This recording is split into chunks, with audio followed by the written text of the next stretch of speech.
everyone, welcome and thank you for coming back to Listening In, the National Counselling and Psychotherapy Society podcast.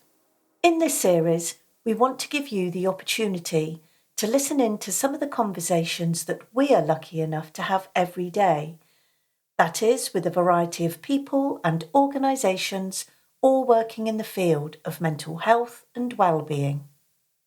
Please be aware, the focus of this episode is suicide.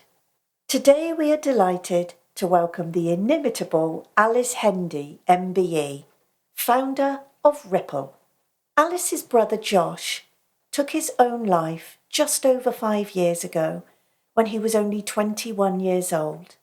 Weeks later, Alice was already thinking of ways in which she could potentially help prevent others from doing the same.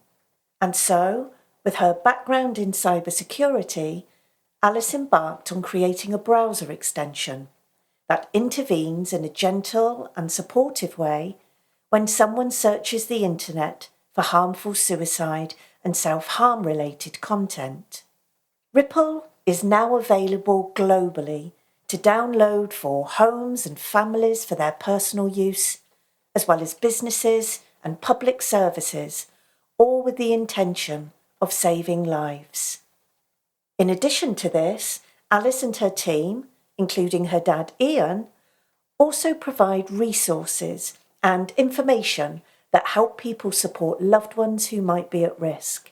And their community reporting tool is the latest invention to launch. This creates easy pathways for anyone to report harmful online content that many of us stumble across in our everyday lives. Ripple now has over 2 million users worldwide, and Alice has been personally contacted by over 30 individuals who have told her they wouldn't be here were it not for Ripple. And by her own admission, honouring her own grief and loss, her love for her brother, Alice would also add herself to that group. She says, "I'd go as far to say that Ripple's probably saved my life as well."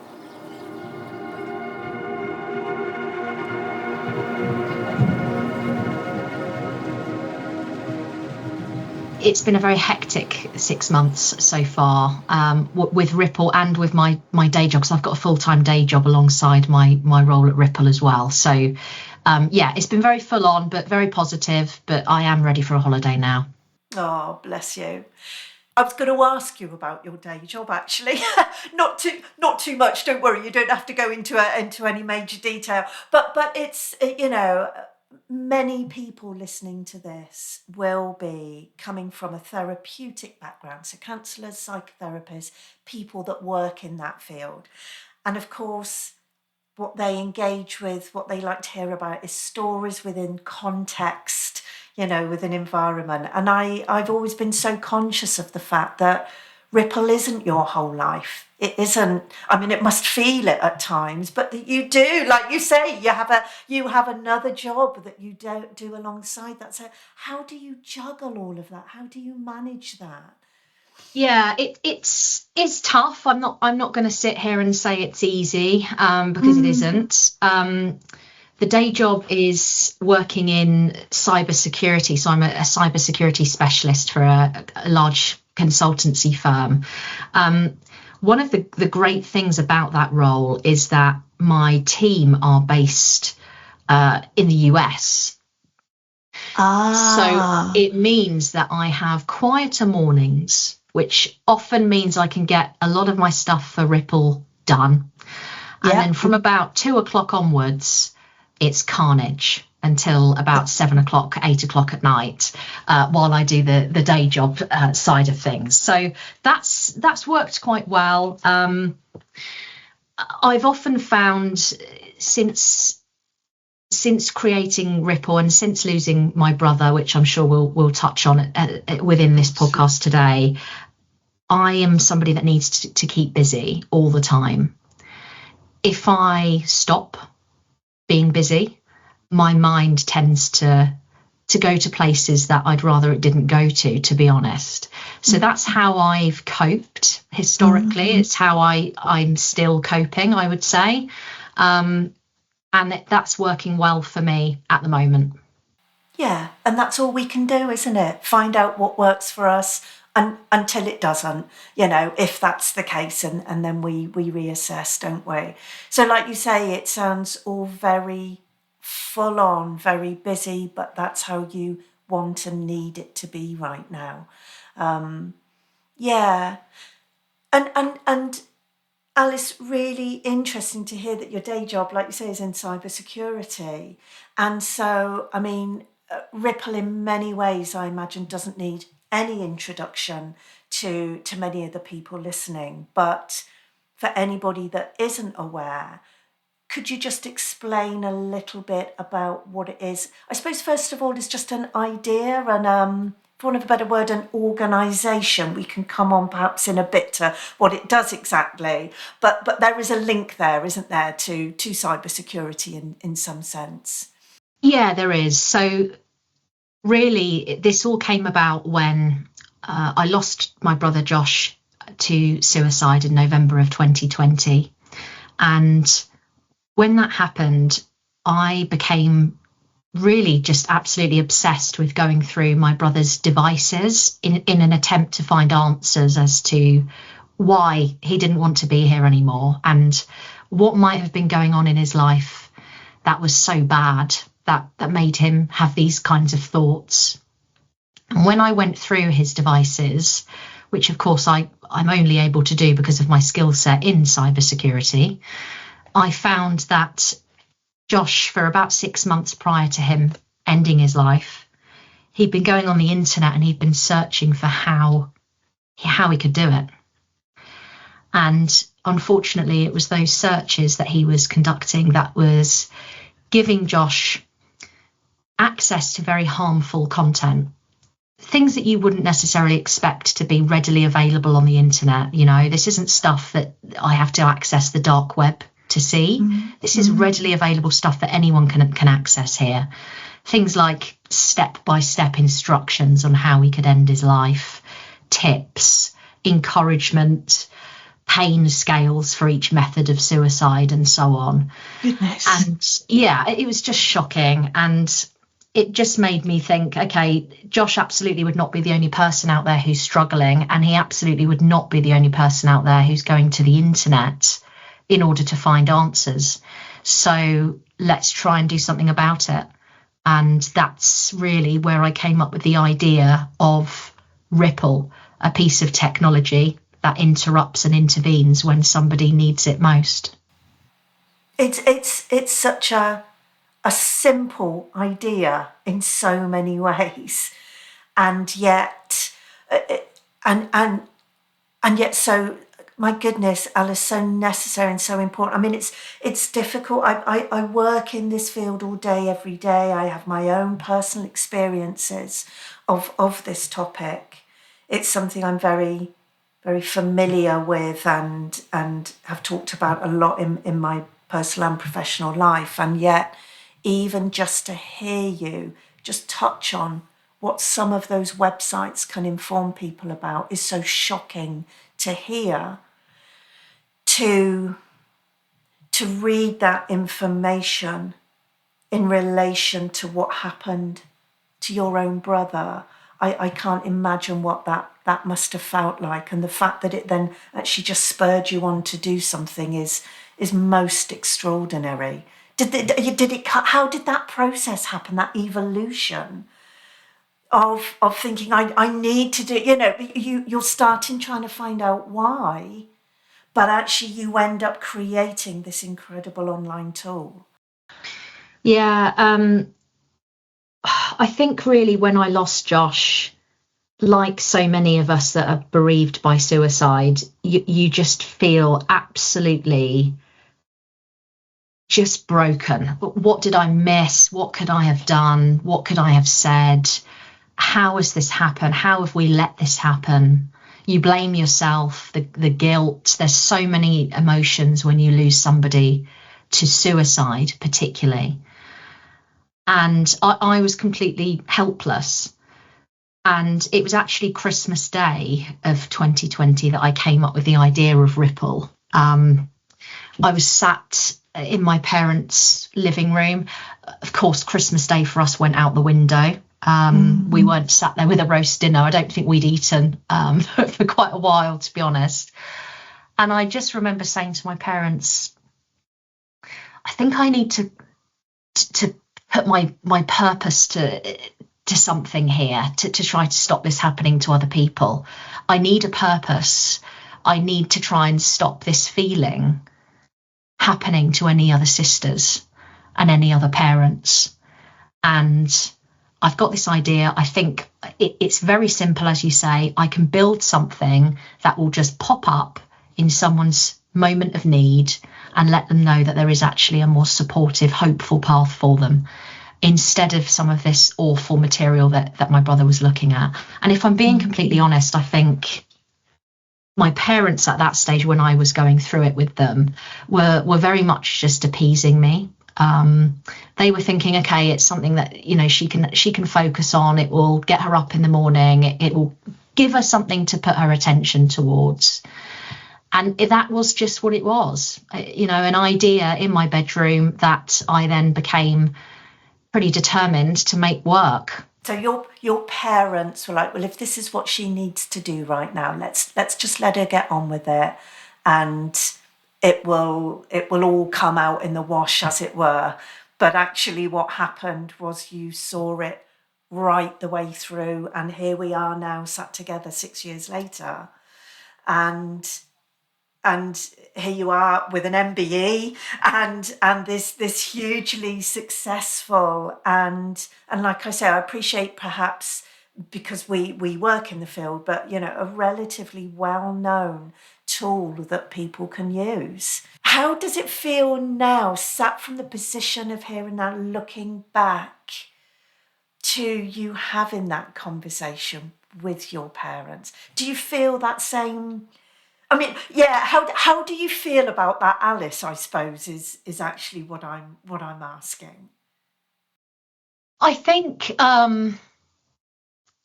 that Alice at that time was just incredibly vulnerable, broken, and desperate to try to find a reason to still be here herself. To be completely honest with you, Yeah. So Ripple has almost become, and it has, you know, it's saved lives of what we know of 32 people that have approached us directly to tell us that they're still here. But it's intervened and intercepted now on over 110,000 harmful searches for other people. You know, great. But I'd go as far to say that Ripple's probably saved my life as well, because there were many times that I didn't think I could cope with losing Josh. And there were many times that I just thought, I'm not sure I can do life without him, to be honest with you. So Ripple gave me that initial purpose. But as I saw it grow, and as I saw more people be really interested in what I was doing, because nothing like it existed, it gave me the encouragement, it gave me the push to say, okay, this might have legs. Keep going, this might have legs. Never, ever in a million years did I think 6 years later I'd be sat down telling you those kinds of figures. At the time in my bedroom, I was happy if I could stop this happening to one person. Yeah. Yeah. So yeah, look, I've achieved that along with my team, who I wouldn't have been able to achieve anything without, and that means more than anything. I couldn't save Josh, but I'm trying my best every day to try and save others. And your mum and dad, at what point do you think they realised this is actually she's actually doing this? This is. Yeah, I think if I'm honest, it was probably when my dad became my first employee. That'd do it. That'd make him realise. which is an interesting dynamic, because he'd been in the Navy for a very long time, and then he was an estate agent for over 17 years. So that he'd only ever had 2 jobs.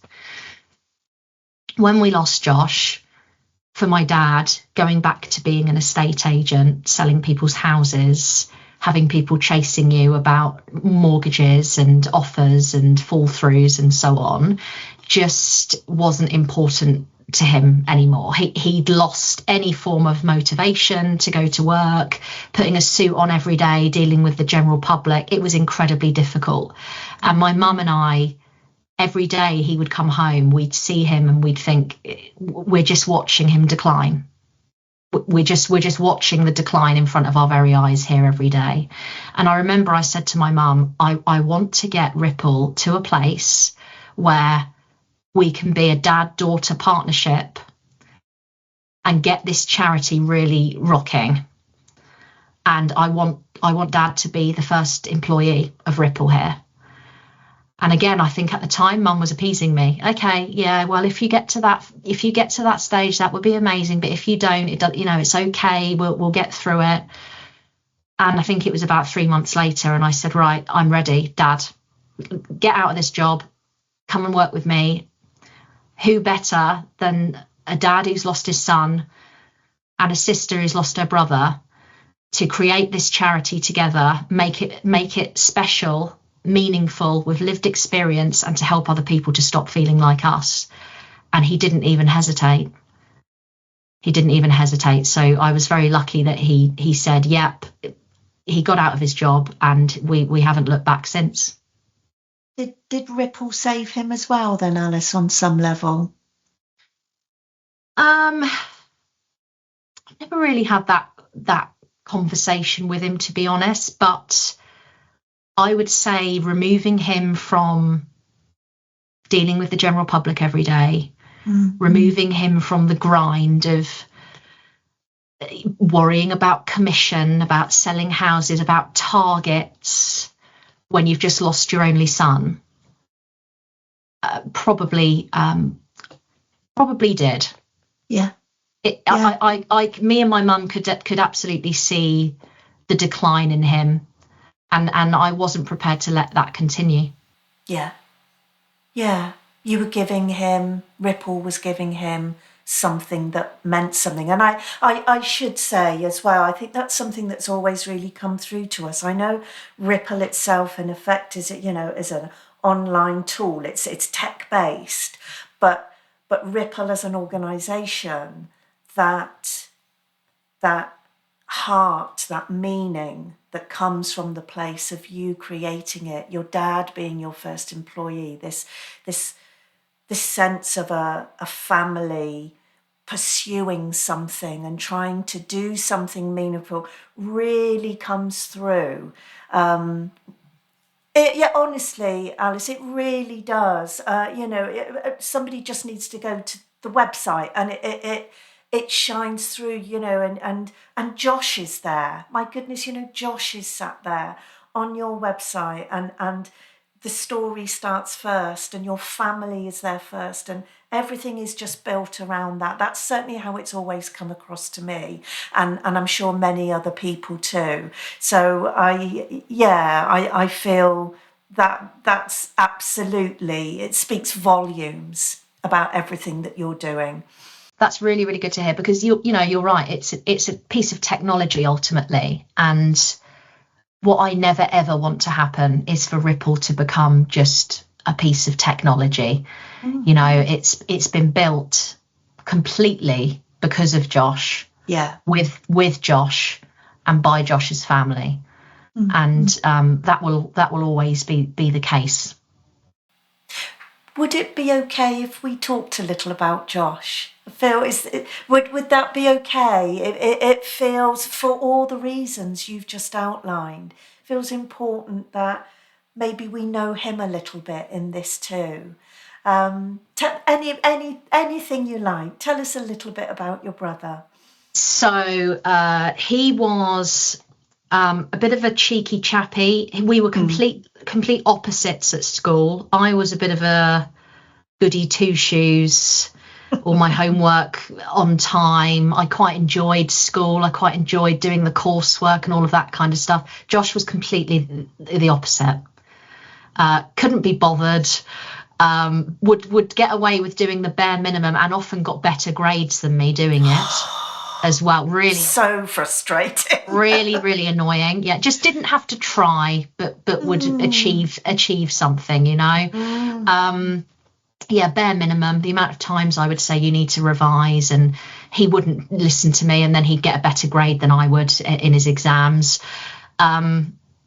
So that he was a bit of a cheeky chappy at school. Got in trouble a little bit, answering the teachers back, having a bit of lip, all of that kind of stuff. In terms of his hobbies, he absolutely loved his music. He didn't play an instrument, but he did really think of himself as an up-and-coming DJ.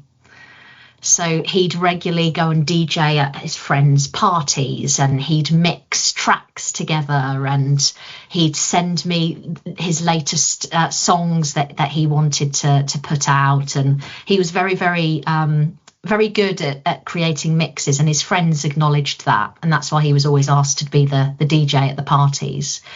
But we've got many happy memories where we'd go to concerts together. If ever I wanted to go to a gig or a festival or a concert, Josh would be with me every time. And we've done lots of those. He also liked his football. So I still am a bit of a fanatical West Ham fan. I'm not sure how much you know about football, Faye, but it hasn't been a good season. At the moment. Yeah, not great for us this year. But he followed West Ham with me, so we'd regularly go to football games together. He used to love coming up to visit me in London, and we'd have weekends, brother-sister weekends together up there. We went abroad together. We used to do sibling trips. Took him to Amsterdam for his 18th. I took him to Cologne in Germany when he was 20. So we had lots of fun, going out in experiencing different cultures and so on there. But yeah, he was just life and soul of the party. And you often hear that, don't you, when people are struggling with their mental health. Sometimes it's the ones that wear the biggest smile that are the ones that are struggling the most. Absolutely. And I think that's absolutely the case when it comes to my brother. It's like a pendulum, isn't it? I think, and it reaches as far across as it can, perhaps to a sadness or a despair. And so we just knock it as far as we can the other way, don't we? In the hope that it just masks and covers that. So there was no I mean, first of all, actually, I should say, what beautiful shared memories it sounds like you had together. You really made the most of that time together, and particularly as siblings. What a special relationship that is, isn't it? Yeah, very. Especially as he was my only sibling. There was a 7-year gap between us, so I was very much the kind of protective older sister of him. So yeah, he probably would get pretty sick of me, giving him advice and trying to get him on the right track in life and so on. But the reality was, I don't think he needed any of my tips, to be honest. I think he would have been good on his own, really. But I really understand from the picture you've painted what a personality he was, what a big character he was, how much he would have filled yours and your parents' lives, and obviously his friends and anybody around him. But equally, it sounds like a massive shock when eventually... It was. Yeah. We were in the middle of COVID. I was going to reference that as well, actually. As soon as you said November 2020, it adds a whole other layer, doesn't it? It really does. And, lots of us were struggling at that point, weren't we? Yeah. It was it was lockdown. There was lots of isolation. People were feeling very lonely. People were feeling very uncertain about what was to come and what's going to happen. We were worried about our loved ones. It wasn't a happy or a good time for anybody at that time. And I think that absolutely played a role in one of the reasons behind why Josh made that decision. He was struggling with isolation, with a lack of purpose, but at no point did I think, I'm worried here. At no point did I seriously think, okay, there's a problem. Yeah. Because all of us were in the same boat. I was also feeling isolated. My friends and family were also feeling isolated. I didn't think there was a difference. I didn't see a difference. And there was a big difference, because he was struggling more than any of us put together. And we didn't see it. And he at no point told anybody or let on to anybody what he was going through that you know of? No.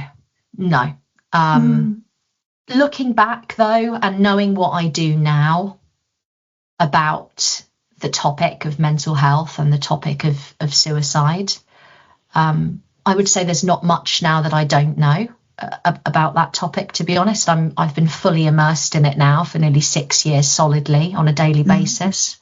I think there were absolutely signs, if you like, that would have suggested that Josh was struggling, that I didn't know were signs at the time. And it isn't always the person being moody or shut off.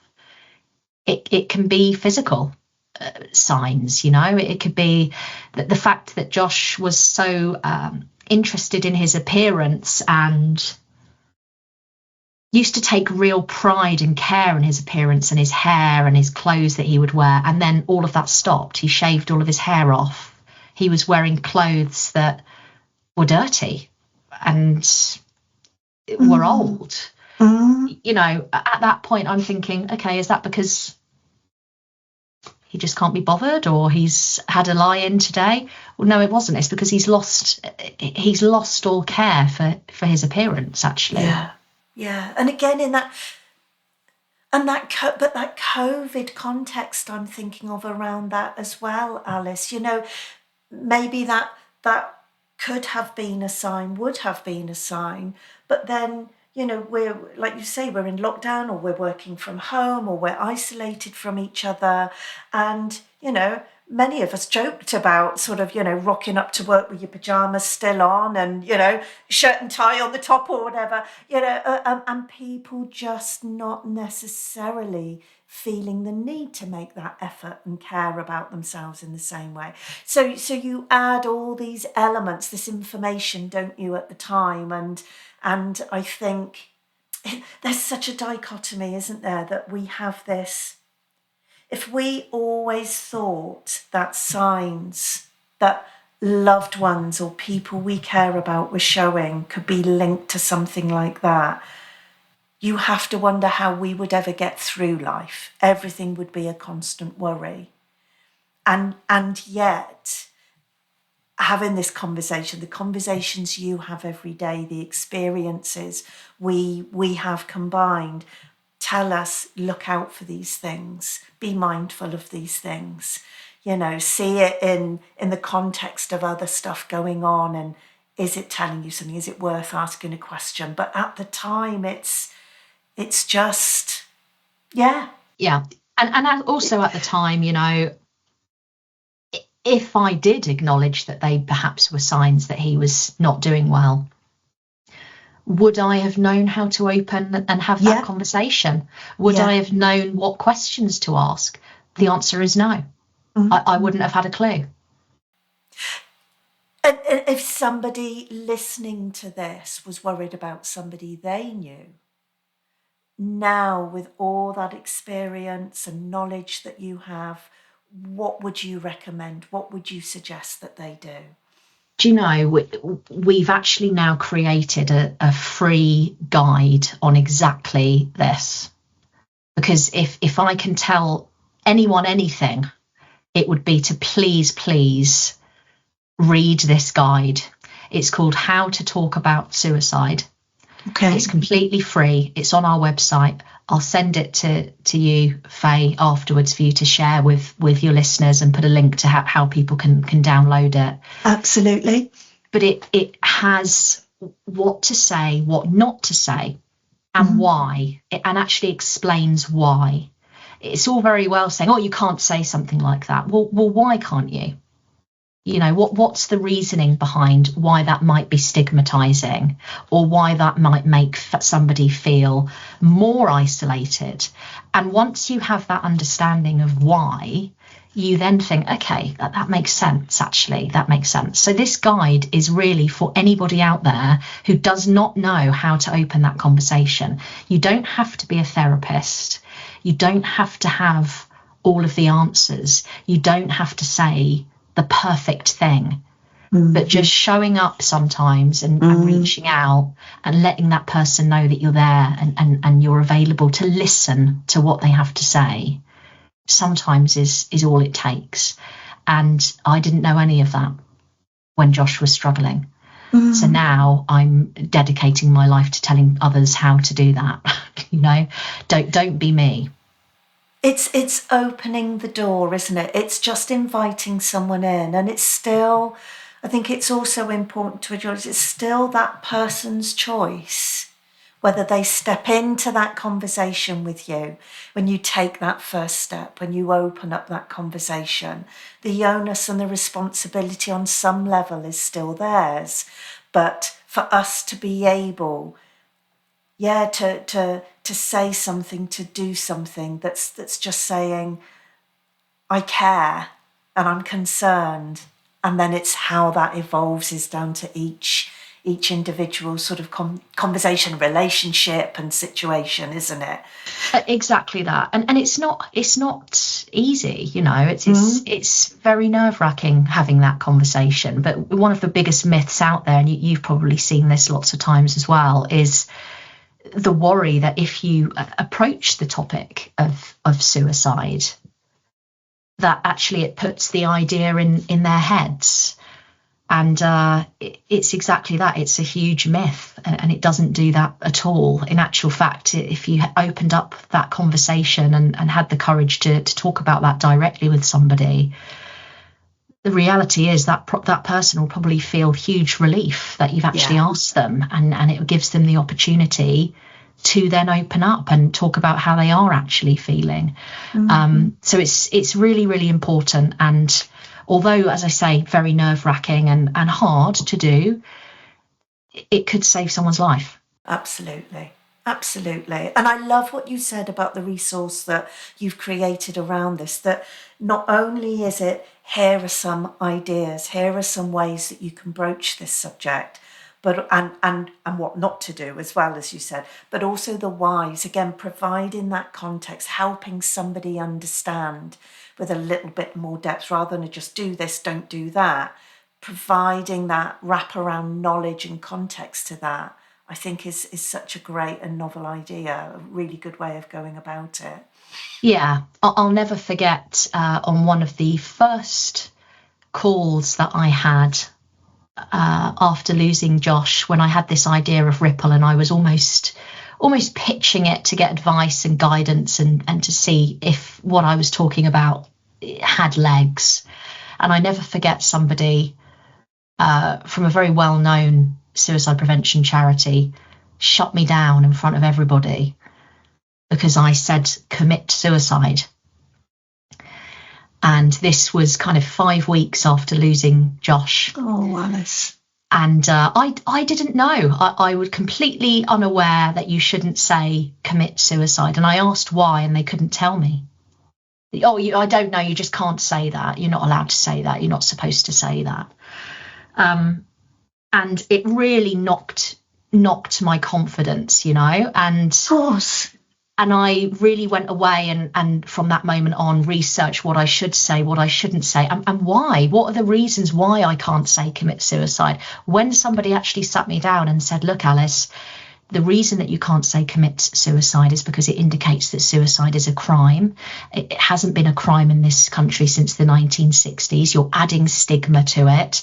And instead, you should say died by suicide.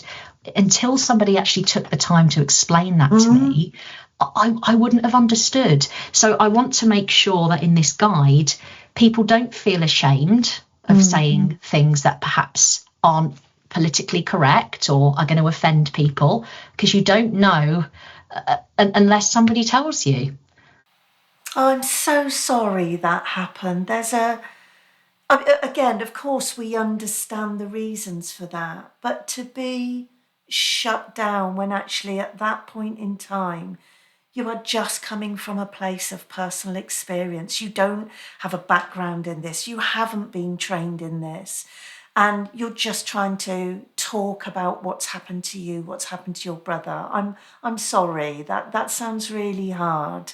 No, it was a big learning curve for me. And it made me go away and research what I should and what I shouldn't say. So it was a huge education, a huge learn for me. But this guide has been produced to help people in a more subtle way, to not call people out, to not shame them in any way, but to just educate people. And that's what it's all about. Yeah, support, information, knowledge. It goes such a long way, doesn't it? And like you say, when it's delivered in the right way, in the right tone, for the right reasons. I suppose this is a really good point. I'm sorry, I'm so conscious we've sort of dotted around a little bit. It does tend to be the way sometimes these conversations go. But I'm conscious that you've given a brief description so far of exactly what Ripple does. It intervenes at a really important time when somebody is online, potentially searching unhelpful information about suicide. Is there any more information? Let's imagine that there are people listening to this that, don't have any more information or knowledge about Ripple. How else would you describe that first? We'll come on to the community reporting tool that I know you've also offering now. But just that very first, the basic fundamental approach that Ripple takes. Okay, so Ripple, very simply, is a piece of technology, and it can be downloaded in 3 different ways. Okay. And I'm going to describe it in the most non-techie way that I possibly can. Brilliant. You can tell who you're talking to. So the first way it can be downloaded is as called a browser extension. So what that means is all of us go on the internet and we use a browser. Now that could be Microsoft Edge, it could be Google Chrome, it could be Firefox, it could be Safari, whatever it is you use. We can download Ripple onto whatever browser you use. And what that would mean is if you go onto the internet and you search for something harmful to do with the topic of self-harm or suicide, the Ripple technology would intervene and interrupt you on that search. So rather than demonstrating all of the harmful sites that my brother was looking at, for instance, Ripple would come up almost like a big pop-up on your screen. You can't click off of it. You're forced to stop and to pause. There's a short breathing exercise. And then once that breathing exercise is finished, you've got the tool itself, which is presented. It's displayed in a calming way. We've done research and carried out lots and lots of due diligence on how it should be displayed around colours, wording, the options that we signpost people to, and so on. But the goal here is that we are enticing somebody who needs it to actually get support. We're bringing the support to them. That could be through Samaritans, but it could also be through Shout. It could be through the Calm web chat facility. It could be through applications that you can download on your device, like the Hub of Hope, or the Stay Alive app from Grassroots.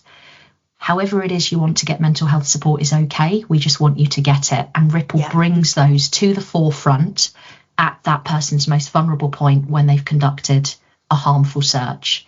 So the first way it can be deployed is as a browser extension. The people that download it as a browser extension are predominantly parents that can download it at home for free. We've got a video on our website. It's about 60 seconds long, and it tells you exactly how you can download it directly. But also schools, colleges, universities also download it as a browser extension completely for free to safeguard their students and young people as well. Amazing. The second way that you can deploy Ripple is through Wi-Fi. Anywhere that has a Wi-Fi network, we can put Ripple on that Wi-Fi network. So a good example here is Network Rail. We're partnered with Network Rail. They have deployed Ripple on the Wi-Fi at some of their biggest train stations up and down the country.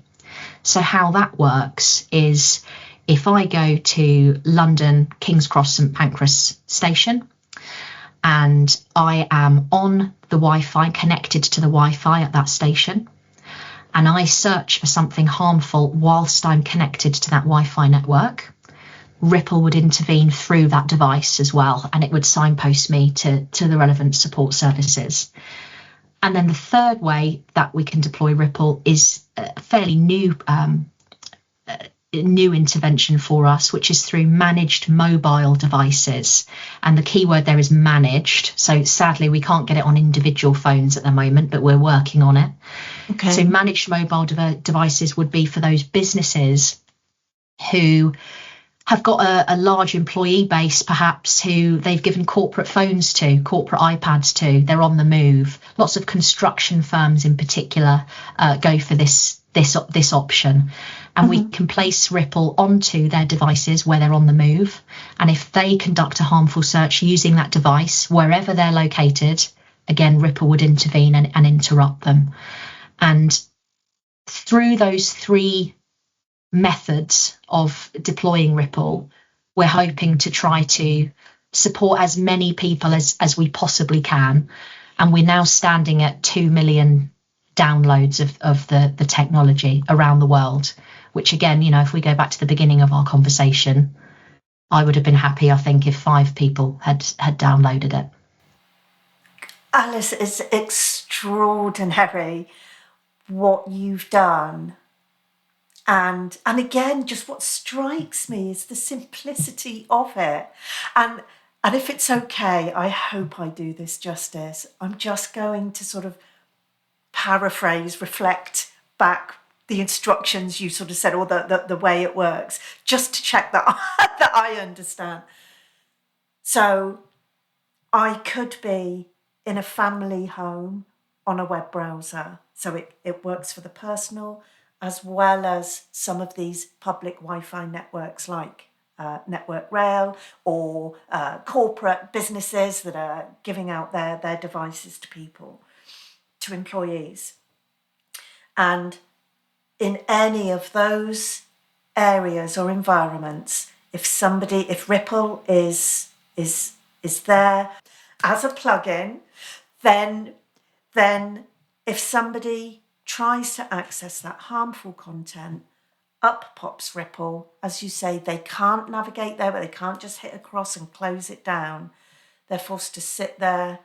The breathing exercise comes up. It's essentially, it sounds like it's just hitting a pause. It's taking somebody out of that path that they may well be going down at that moment in time, makes them pause, and then it gives them the option to signpost actually to much more supportive, helpful content, websites, services, etc.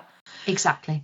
Yeah, exactly that. One of the key reasons why I wanted to do that, again, goes back to Josh. Josh was 21 when he took his life, and I was lucky if I received a grunt from Josh over the phone at the best of times, let alone expecting him to phone a helpline like Samaritans and open up to a stranger about how he's feeling. So what we're trying to do here is bring alternative options to people at that moment of crisis, to say, actually, there's loads and loads of amazing free support services out here for you. If you want to call a helpline, places like the Samaritans, Papyrus, amazing, use them. Mm-hmm. But if you don't, or you can't talk over a helpline, there's text services, there's web chat facilities, there's apps you can download, there's physical events that you could go to, like Andy's Man Club. There is amazing support out there for you, and however you want to get it is okay, but there are options. I think that's such an important point, Alice, that I think sometimes people are surprised by the work we do here at the Society, because we're here essentially as a professional body for counsellors and psychotherapists, so talking therapies. And yet, over the last few years, we've very much pulled into our community so many people like yourself and Ripple, so many other organisations that aren't counselling, that aren't talking therapies, that offer support in all manner of other ways. And that's because we absolutely recognise counselling or talking, or like you say, calling a helpline, it's not always right for somebody, or it's not right for somebody at any given time. And so it's vital that we have other options available. And who knows, at some point, maybe they will end up in therapy, maybe not. But we're all here for the same purpose, and that's trying to support somebody at that moment in time that they're in crisis or struggling at whatever level. And of course, you said, Josh, at 21 years old, we've got this, whole demographic of young people now growing up, and apps and technology and all of that, and typing rather than speaking is what they know. It's the way they communicate, and we can't say that's wrong or it's better this way or that way. We just need to offer that to them and hope that they find something that's right. And it sounds like that's everything that you're so very conscious of and you've designed Ripple around. Yeah, exactly that. I think it's important. And so what about, the community report at all, I think is something quite new for you. Is that right? It's very new. And I think it's something that, the audience, your listeners listening to this today would probably find of use, to be honest, within their day-to-day roles. So the community reporter is, again, it's a browser extension, a plugin, and it enables anybody that has either professional or a personal interest in mental health or suicide prevention or online safety to report harmful or dangerous content directly to us. And so, for example, unfortunately, there are a number of websites that are still in existence at the moment that contain dangerous information, harmful information that people are using on a daily basis to aid them with various acts. This tool enables you, if you come across anything like that, to report it. It goes to our team, and we can then analyse and provide data to the authorities, to the likes of Ofcom and so on, to try to advocate to get these sites and these places taken down. The more people that report, the more data and evidence that we've got to say, right, this is harmful, it needs to be removed, the better it's going to be, because we're going to be removing these harmful websites from the internet and less people are going to be able to access them. It's completely anonymous to report. It's a completely secure reporting form, and the actual plugin, the reporter tool itself, sits very unobtrusively, really, just in your browser toolbar. So it doesn't interfere in any of your work day. It's just there, ready to be used whenever you see anything of concern. Yeah. What an amazing idea. We hear all the time, don't we, of people desperately trying to report, just somebody sat at home browsing, comes across something, whether that's on social media or a website, and they try and report it and they feel it goes nowhere. They feel their voice isn't being heard or it's not taken seriously enough. And I think perhaps there's something about being able to report to the likes of an organisation like Ripple, that you feel that information will then be properly taken to the right people and maybe taken notice or maybe heard a lot better than just an array of individuals doing it off their own bat. Exactly that. And we can analyse it based on the severity of how harmful it is, of exactly where on that website is the harmful material. What does it say? What impact can this have? All in within the community reporter tool. It's almost a dashboard of information, and none of us can monitor the whole entirety of the internet. It's impossible. But if all of us in our roles do our bit, and when we come across something that's harmful, we can say, right, that doesn't look good, or that contains that information that it shouldn't. It's helping us become a safer community and creating a safer internet. Where do all these ideas come from, Alice? Is it literally just as it evolves and you have more conversations that ideas come up, or it just strikes me your creative thinking around how to approach this difficult subject and how to make a difference? I've got a complete mastermind working with me called David Savage, who actually watched me initially 5 years ago on a BBC Breakfast interview and got in touch with me and said, I think I can help you build your technology that you want to do. And since then has just been instrumental. So I don't think any of this would be possible without him, firstly. Yeah. He's just amazing. But I think also we're so immersed in technology. My day job is tech. The Ripple side of things is tech. And often these ideas come from frustrations. You've mentioned a moment ago, sometimes we report something that we think shouldn't be there and we don't hear anything back. And we think, well, what's happened to that? I've spent my time trying to tell you that something shouldn't be in existence. And what have you done about it? It's frustrating. So now we're creating a tool to say something will be done about it. And we will take this to Ofcom, and we will take this to the authorities, and we will remove these sites or put a flag in place to say it's harmful. So I think a lot of it is also from frustration and from our own lived experience of dealing with these areas, really. So Alice, my goodness, I'm really conscious over this conversation. We have, when you think about it, we've spanned 6 years of your life, and I imagine that you may look at life as being measured, the time with Josh and the time without Josh, physically at least, in your life. We measure things that way, and I'm just so conscious that, he dies, it's COVID, it's winter 2020.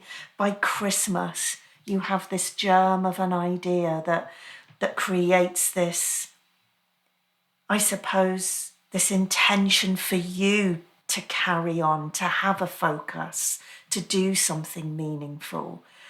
And here we are all those years later, and it's developed into this, you mentioned earlier, global, worldwide tool that's saving lives or helping people just step out of a mindset and a moment in the minute. It's just extraordinary. It's mind blowing to think of it in that short a space of time. So dare I ask, what next, if anything? You've talked about the community reporting tool, so obviously there's new things that you're still, sort of launching in the process of new beginnings in that sense. But do you see anything ahead, or is it just keep doing what you do as well as you can and getting it out there to as many people as possible? I think it's absolutely to keep doing what we're doing. But one of the things that I'd really love to promote and focus more on in the future is for Ripple to intervene on harmful searches that are not just to do with self-harm and suicide, okay, but actually also other conditions or life challenges that somebody might be going through that all have they all come with an increased risk in that person being more likely to experience suicidal thoughts as a result. So, for example, substance misuse, gambling addiction, eating disorders, all of them come with an increased risk in somebody being more likely to experience suicidal thoughts. So how that would work, and we've got it working now, but I'd like to really promote it because not many people do know of it. If we take alcohol as an example, if I searched on the internet for what time does the pub open tonight, Ripple would not come up for me because it's not a harmful search. But if I searched for how do I hide alcohol on my breath at work, perhaps that is harmful. And Ripple would come up for me in exactly the same way as I've described today, but it would signpost me to the relevant support services for me to get support for alcohol. Yep. All free, all 24/7, all accessible, all reputable resources. And what we're trying to do there is intervene at an earlier stage in someone's journey to get them the bespoke support that they need for what it is they're going through before it gets to the stage of self-harm and suicide. Yeah. And that can only be a good thing. Absolutely. So while Ripple in its original form was around crisis, somebody reaching that crisis point and searching about harmful content about suicide and self-harm, you're looking at those particular challenges and issues that people may experience that are more likely perhaps to get them to that crisis stage, and so intervening earlier in that sense. Yeah. Exactly that. Yeah, exactly that. So it means we're going to help a lot more people at an earlier stage and get them the support that they need. So there's lots of work going on in the background at the moment with partnering with, wonderful organisations who are experts in those fields, because we're not. We're still very much mental health, suicide prevention organisation. But for instance, with gambling, we've partnered with Bet No More as an example. So if somebody comes and conducts a search to do with gambling harms, Ripple would come up, signpost to relevant free resources for them to get support for gambling, and Bet No More would be one of those charities that we signpost to. And we're doing that for a range of different topics at the moment: alcohol, gambling, eating disorders, financial well-being, military to civilian transition. And various others as well that all come with a higher risk. Amazing. And to come back to something you said earlier, so all this, obviously in the show notes, we'll link to different things. All this information will be available on your website. Absolutely. Yep. Okay. So we can signpost people to that. And I suppose to finish, Alice, we talked at the beginning about your forthcoming holiday that you're very much looking forward to. What about on that? I often, if we have time, try and ask people, what about that day-to-day time and space to decompress, to step out of all of this? It sounds like, your day job is quite intense and full on in one way, and then obviously Ripple with, is intense in a very different way, as well as that personal connection to it. What do you do, daily, weekly, monthly, or whatever, to just look after yourself in this? I'll start by saying that I'm not very good at it. That's really honest of you. Yeah? I'm not very good at it. I absolutely should do more. I am trying to make an effort to make more time for myself. One of the things that I've done recently is I've signed up to an art class once a week. So every Tuesday evening, I go to my local university and I sit there for 2.5 hours with a group of other people that also are trying to make time for themselves. And I just paint for a couple of hours. And that's really nice. It's just completely switched off, no technology around me whatsoever, listening to music and just drawing and painting. And that's quite a nice way for me to unwind once a week. Oh, what a lovely idea. And I'm really conscious because you said, keeping busy is what I do. So to step out of that into a different space can obviously feel really difficult. But to do something with your hands and to be with another group of people, I imagine sort of just finds that nice middle ground for you. Yeah, I enjoy it.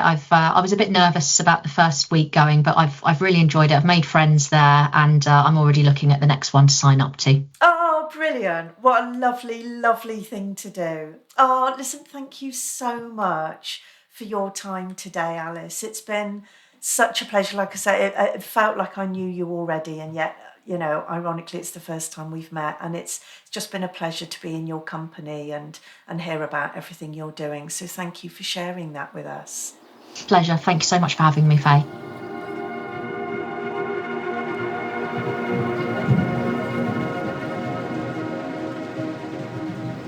Thank you to Alice for joining us today, and thank you for listening in. If you would like to find out more about Ripple suicide prevention and its digital crisis intervention tool and all the other resources and information that Alice has described today, then the links will be in the show notes below. This podcast is brought to you by the National Counselling and Psychotherapy Society, a professional home for counsellors, psychotherapists, and over 120 wellbeing organisations across the UK. Autonomy, diversity, creativity, and community are at the heart of what we do. We're creating a positive space for conversations with people who share common beliefs and goals, because together, our voice is louder. If you would like to know more about the NCPS, please visit www.ncps.com for more information. And please remember to follow and subscribe to this podcast so you're always part of the conversation.